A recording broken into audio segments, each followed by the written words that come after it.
My name is Boban Mladenovsky, and I work as a transport team manager in Thurrock DC within Tesco's. My name is Natalia. I'm working as a lead transport manager for Tesco at Thurrock DC as well. What does the operations excellence mean in your own words? Well, operation excellence, I would say it will start from the manufacturers, suppliers, the stock they are producing that goes to our depots. And then in our depots, we are doing picking and packing the stock, loading it, and then delivering to our stores. In that sense, the supply chain management doesn't finish, but also we can include marketing those products, putting them on shelves and selling them. And then we can say that we have one full circle with the operational excellence. Would you be able to give an overview on your career up to this point? Overview of my career is long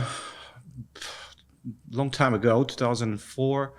I've started in completely different career, which is a law, and which is my passion even today. And after that, I moved into the sales, from sales into transport and logistics. And that was in a different country. And the cutoff point was 8 years ago when I decided to move into UK. And I started again, or continued, in logistics and now again transport environment. So what about you? So I started really similar like you. I came to UK and I actually started picking in Tesco depot as an agency. I applied to be a goods and operator, and I was trained to do breaking down pallets, working in goods and environment, bringing, unloading loads. I applied to be a coordinator and I was successful. I was trained on all 4 areas, and I went through options development program to become a team manager. I went to Pennylock DC as a redundancy manager, and it was a really different experience because it was something non-operational. After that, I got a placement in transport office, which I had no experience at all. I learned everything from my colleagues and training provided. I decided that that's not enough. I want to be a lead manager. I went through options again. I done a little bit of paternity cover in Ditko DC, and in May last year I got placement in Turek DC as a lead transport manager. November time I got signed off and appointed successfully to be a lead manager. Can you tell us a little bit more about your daily and weekly tasks as a lead manager in Thurrock? So every single day is really different. My tasks varies from reading my emails, looking after fleet, finishing up by looking after driver well-being. So it's such a wide responsibilities I have. I have my own team. I have loads of drivers to look after as well, and as well how to deliver the budget, what is the most cost effective for the company. Great. How about you? My daily tasks at work are from the start of the shift to check the plan. If we need to adjust some routing, we will do that according to our customer requirements. Then overview of our team that works in those hours, including the clerical team, communicating with the stores, and basically overlooking the whole operation. At the end, building up the reports, which after that in the morning, you need them. So is it really administrative job, or is it more people orientated? It is 99% people orientated job. So we are there to help the operation. Yes, that's primarily, and but to achieve all of that, is we can't do that without managing the people. So without overlooking our teams. So whatever whatever problem they're going to face with, we are there. We are the first instance they're going to contact, and it's our duty and it's our responsibility to help them and to resolve their problem as soon as possible in timely manner. So we're going to be able to achieve the great result, as always. What is the biggest myth about your role? The biggest myth is like people usually think that in transport we need to allocate a job to a driver and to make sure we have a lorry that's going to move and deliver that stock, and that's it. Our job is finished with that. But no, as you mentioned before, we are managing people. We need to make sure that we are there when they're sick. We are there when they need holiday. We are there to support their well-being overall. We are there, to look after their queries in whatever they are. We are there to support in them in every single aspect of them being at work, even outside work. We are there to do crisis managements. We do have them because it's a 24/7 operation. We have our drivers, lorries en route all the time, and of course there's an unpleasant situation that can happen, and we are there to alleviate those problems by resolving them in timely manner. Maybe you can tell us a little bit more about that. I think the biggest myth is, like you said, that we just look after drivers and fleet. And in reality, the job is so much wider. We have so much more going on, starting from cost management,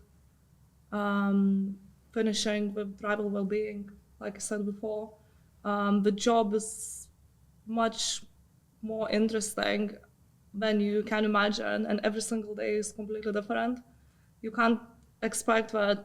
People probably think as a myth that we just sit in front of computer, allocate the routes, allocate the drivers, and that's it. But in reality, we do so much more. We look after drivers, we look after suppliers, we communicate with warehouse, we are business partners to different suppliers and different companies as well. And as a lead manager, our responsibility is massive as well because we have so much legislation to look after as well. So what do you think? What's your opinion that other people are usually surprised with what we do? I think what we surprised would be surprised by the amount of emails we get every single day. And we have to filter through all, and like I said before as well, how different every single day can be. You can come into the office, prepare yourself, start reading your emails or start typing your email or arranging a meeting or start looking after the budget or something like that. And then suddenly you get a phone call where you have to go to crime scene and just look after your driver well-being. So I think that's what people not understand, how different the role can be and how different the day can be every single day. Yeah, that's correct. That's the main point the people are surprised with. And from my experience as well, I have experiences, in the warehouse and talking to my colleagues from the warehouse part. They're very surprised that we also have also different type of softwares we're using, programs we have to follow, the reports we need to send to build up at the start of the shift, every shift, at the end of every shift, weekend reports, weekend meetings every Monday to give a feedback of the weekend behind us. All of that in the eyes of the others looks very surprising, as it's not we're going to go back again. It's not just allocating jobs and make sure that the lorries are running. It's more about that. But we both will agree that it's, for me, and as you said, the most interesting job ever. So I would highly recommend for everyone not to be afraid, even with all these responsibilities on table. It's going to be for everyone who seeks career in logistics, the most interesting thing they've done in their life. And it's nothing similar to that. I think also people do not realize, and we think that just being a transport manager, it's always the same. And in reality, is every place you go, you have different responsibilities and different ways of working. So it's not that you are just a transport manager and name that you do allocate routes and look after drivers, but in reality, you do so much more different in the different places. So everywhere where you go, the ways of working can be completely different. I visited few places before and few different depots, and they all work different ways, and you have to adapt to that, and that's where the interesting part of the job comes. What are the hardest challenges you faced in your career to date? The hardest challenges, there's plenty of them. At the beginning of the career, you're facing with how you're going to deal with the teamwork, for example. You're facing an environment to work with other colleagues, which you're meeting them the first time. You've never done that before. I encourage everyone not to be afraid at all, just to be natural, and to go and ask, not to be afraid to ask, to learn and to absorb everything from the more experienced colleagues. Try all of that to deliver on your own way. Try to build up your own way with all of that information and all of that training you're going to get from the company and from your colleagues. The most problematic thing after that is going to be, as you evolve with the years, might be a relationship, might be a marriage, might be the willing you want to study, maybe. All of that is possible. Do not give up on your career and just because you have other things in your life you need to do. From my experience, that it's possible. I've started my career while I was still studying, and I've changed my career after that. I've changed country while I was married with 2 kids, and I'm studying again with going for postgraduate studies this year, and all of that with advancing in my career with Tesco.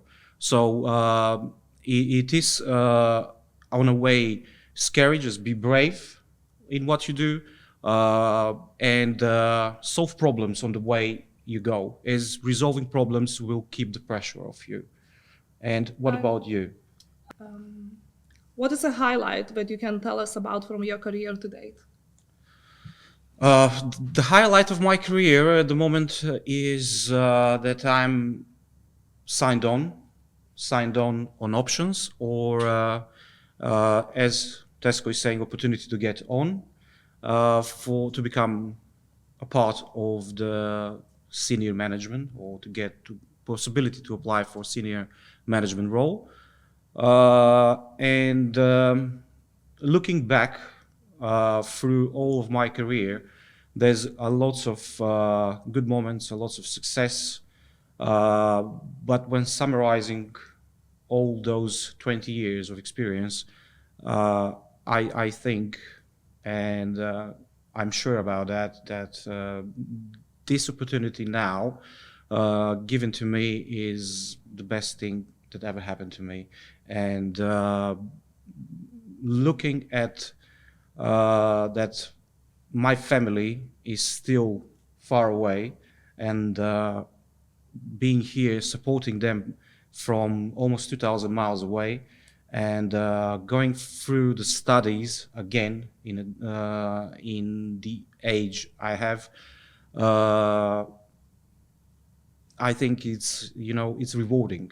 I feel that it's some kind of reward, so that's why I will mention that as a highlight in my career.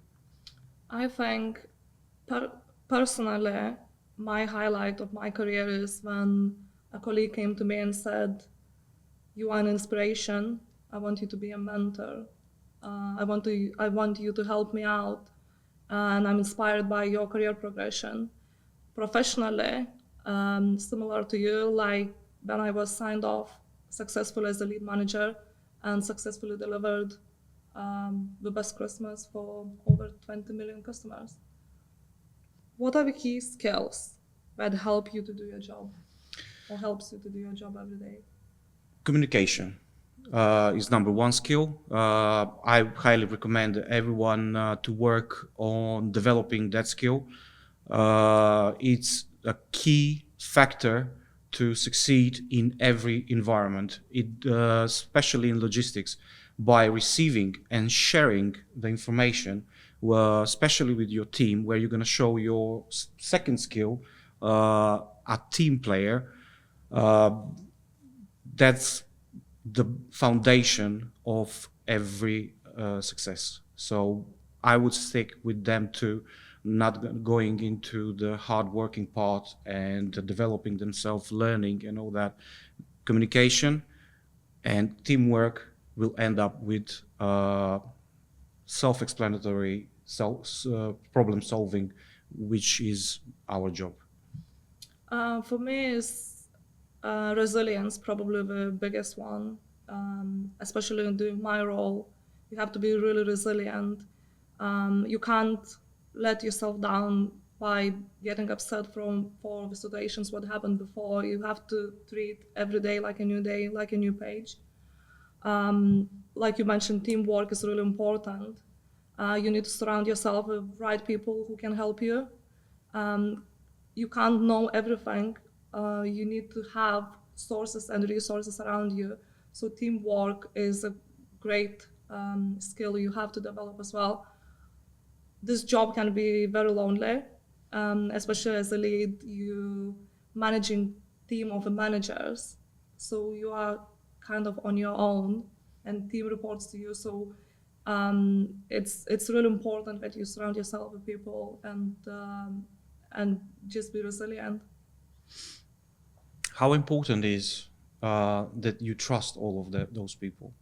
Uh, that's one of the most difficult things probably to do, and it's a nature of a human that you want to do everything yourself, but you have to put trust in people and nominate and delegate them to do some tasks and day-to-day job, because you are just a person and you can't do everything on your own. So delegation is really important as well, and putting trust in other people. It can be difficult, but you have to do it. You have to be brave and put trust in other people. What is the toughest choice you had to make in your career? Uh, to leave the country, not this one, my my home country. So I had opportunity in 2011. I was head of a dealer network of one automobile brand in my country, and with a young family, I received an offer to go in Dubai and work for American company. Very tempting. However, the decision was then that we are still too young with my wife, and to leave her alone with the child in that point. That point was not reasonable. And even though I went through the whole process, I got the working permit, and I got the flight ticket 24 hours before the flight. I've decided not to go. I went to no, my job, and I was standing around outside, so I kind of see the plane going without me, and that decision kind of stayed with me as one of the hardest I made. And when the second opportunity came 5 years later to come to UK for an interview for a job, then I've done the interview, passed, I was successful, and then I made a decision at that point, more experience, let's say, with my wife, with already my son being grown up. But again, my daughter was just recently born. But we knew what we're doing, and we knew that actually my wife knew that I had to take it, that I really wanted to develop myself and my career in the bigger market, such as UK. And what was the toughest decision you had to make? What's the most important thing you've learned in your career? How to believe in myself. I think I learned how to believe in myself and that I can do things, but you think sometimes you can't. And you are so much more powerful, and you surround yourself with people who know and who can help you. But if you don't believe in yourself, you can't do anything. I think that's the most important thing I ever learned. That if I believe in myself, I can do things and I can learn new skills. I can be good at my job. I can help other people to succeed, and just even just day-to-day operation, just to run day-to-day operation, just by believing in myself. And after all of this, where do you see yourself, or what do you see yourself doing in your career over the next few years? This is the question what I don't like the most. Everywhere I go, people ask and say, where do you see yourself in 5 years? I probably see myself still working with people because I enjoy working with people. I enjoy every day being different. So something maybe running a DC in the future, where I can use my skills I learned over the years in logistics. I probably see myself in logistics, staying in logistics and doing something bigger. How about you? Let's start with now the opportunity to get on, hopefully to be signed off successfully, and I'm working on my dissertation, which I will submit in April. That will make me officially a lawyer for England and Wales, and carry on postgraduate studies, which will merge law and technology. So seeing future going more and more with the technology, but I don't want to give up from the law. So there is opportunity now to study both of them. I would like to become a Master of Science on both of them fields. And to use all of that in the future, I'm not going to be humble. I would like to be Tesco's ambassador, maybe, on the way. Do you see yourself in logistics? Staying in logistics, or do you see yourself in different field? In near future, which is 2 to 3 years, I'm seeing myself in logistics. And the way it goes, I might stay there, but maybe with the legal compliance way, which is again in connection with the transport and the logistics. What is the next big change coming to the world of operation excellence? I think everybody's talking about that, and I think it's automation and artificial intelligence, how to optimize starting from a warehouse and finishing route planning. So I think it's a big change in whole logistics sector, automation and artificial intelligence? Yeah, definitely. That's the biggest change coming to our department, which is part of the logistics chain, and I believe that even the suppliers are starting to implementing this AI intelligence uh, robots as well. So, and the new thing, which is machine learning itself, and all of that going through the chain in the depots. Now, in the depot, maybe not so much with the robots, but combining all of these technologies, uh, which will work together with our colleagues. And after that, following in transport, as we are aware, the AI is taking more and more of our planning, our routing, and optimizing our usage of the fuel, and after that, looking after the environment as well, isn't it?